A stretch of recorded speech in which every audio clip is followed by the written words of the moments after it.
Hi! If you're new to the channel, welcome.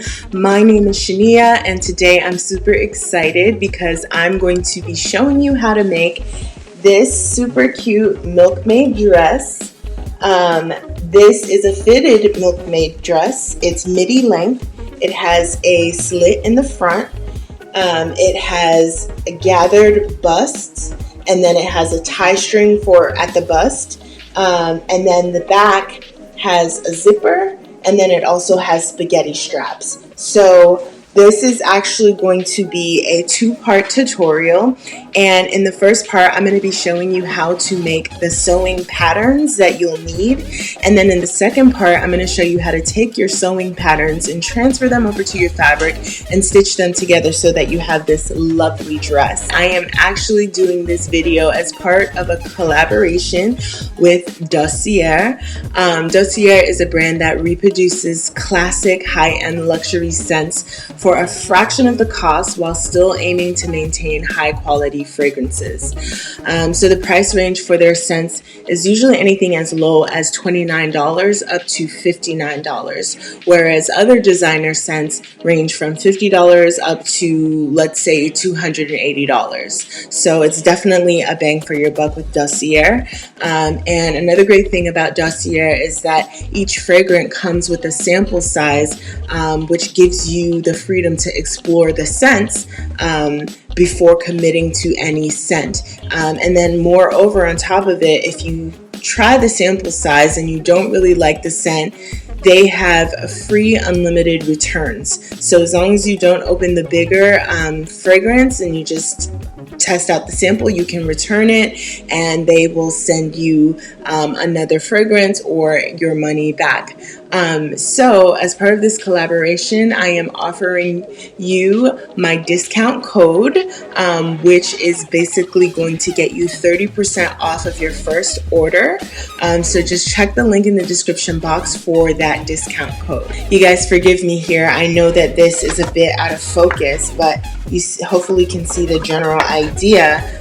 You can see that you have your larger size fragrance, and then you have the sample fragrance that they send you, and it also comes with this card. So a card that basically has the name of the fragrance, what notes are in there, so like, you know, what type of scents are put together in order to create the fragrance. It tells you what perfume it's inspired by. It tells you the concentration, and then it just gives you some information about their mission as well as their policy in terms of like returning and things like that and shipping.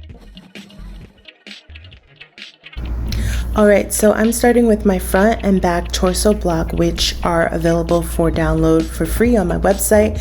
I also have a tutorial on how you can make a custom torso block for yourself.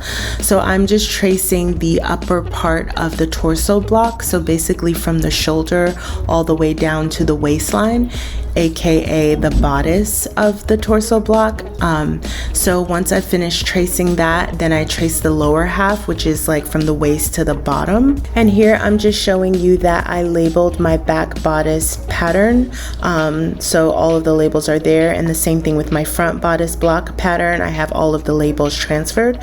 So starting with the front bodice block pattern, I drew my bust radius circle, which is 4 inches. So the bust radius circle is basically the measurement from your bust to your bra wire, and then you just create a circle that is that same amount of distance all around, starting from the apex point. Okay, so starting where the dart connects or intersects with the bust radius circle, I just measured and marked a 1/2 inch on the left and the right of the dart leg where it intersects with the bust radius circle. So these are the 2 marks.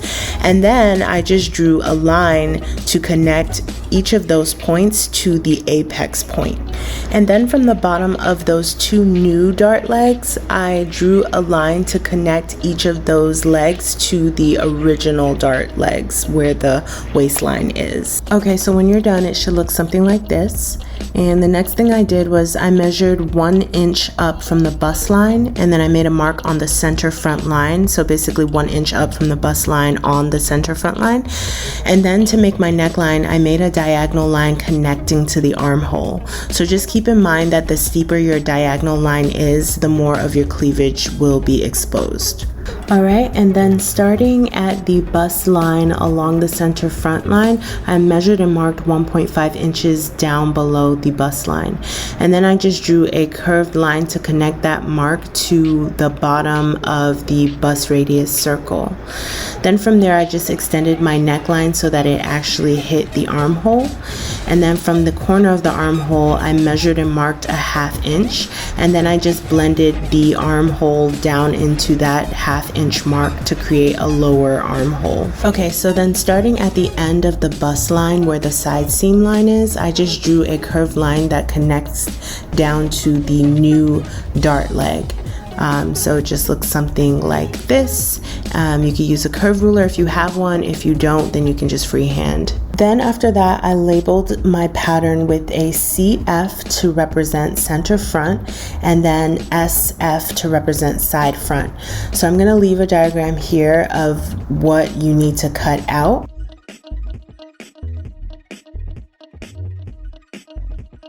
Alright, so here I am just cutting out the pieces, and once I've done that, I'm left with 3 pieces. So the cup part and then the 2 bottom pieces that go below the cup. So I'm just connecting those 2 bottom pieces, the center front and the side front, and I'm drawing 2 notch marks where they connect, and this is just going to help me to make sure that they stay aligned when I have to transfer them over to my fabric. Alright, so then from there, I am just measuring 1 inch from the edge of that cup, and I'm drawing a line, and I'm just continuing to draw lines all across the cup that are 1 inch apart. I ended up with 9 sections, but you might end up with more or less depending on how big or small your cup is. So to avoid confusion, I labeled each of the sections starting with the number 1. So 1, 2, 3, 4, 5 all the way up to 9. And then you also want to make sure that your bust line is super prominent and super clear because it's going to be helpful with the next step. So once all of my sections are labeled, I just cut out the vertical lines, and then they look something like this. The next thing I did was I took a piece of scrap paper and I drew a horizontal line all the way across, and then I just took my pieces and I made sure that I lined up the bust line of each of the pieces on top of that horizontal line that I just drew. And I made sure that all my pieces are in order numerically, and I just separated the pieces about 1 inch apart. And the more you separate your pieces, the more gathering, the more dramatic your gather will be. And then after that, I just traced along the perimeter of all of the pieces to create my new cup pattern. And then I added my grain line, and I also added that no seam allowance is included in the pattern. Okay, and so then I cut out the pattern so that I now have 3 patterns for my front part of the dress.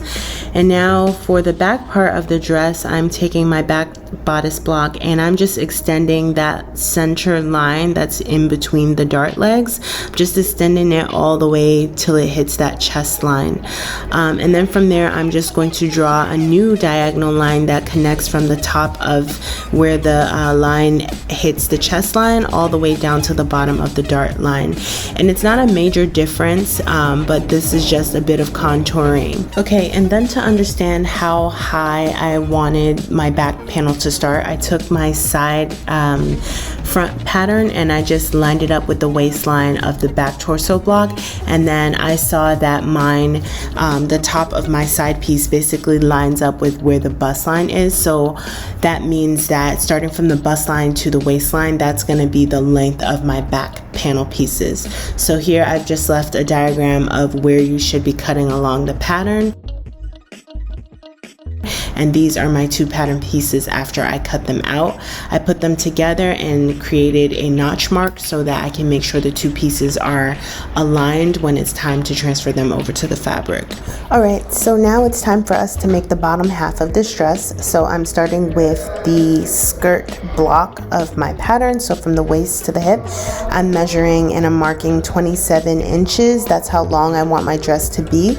And I'm just drawing a straight line that it extends down and I'm just drawing a horizontal line that connects to the end of the bottom of that vertical line. Alright, so starting at the midpoint of the curve of the hip, I just drew a vertical line that started from the curve of the hip and just extended all the way down to that horizontal line. The reason why I did this is so that the skirt can fit a little bit more loose rather than hugging my hips and my knees.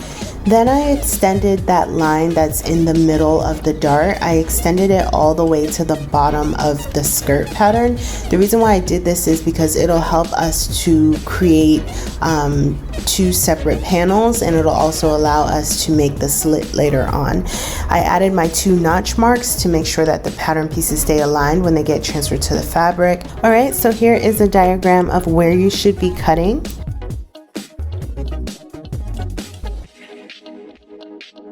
And here I am just cutting out the pattern. So now for the back part of our skirt, we're going to repeat the same exact steps. The only thing that we're not going to do is extend that line between the dart. Instead, what we're going to do is we're going to cut out the dart. So to reiterate the steps, we're just extending that line down by 27 inches, drawing a horizontal line at the bottom of the vertical line, and then extending the hip line till it meets that horizontal line, and then we're cutting out the dart. And we will have 2 of these pieces that will be separated by a zipper. I added some labels to my pattern. I added that it's I need to cut 2.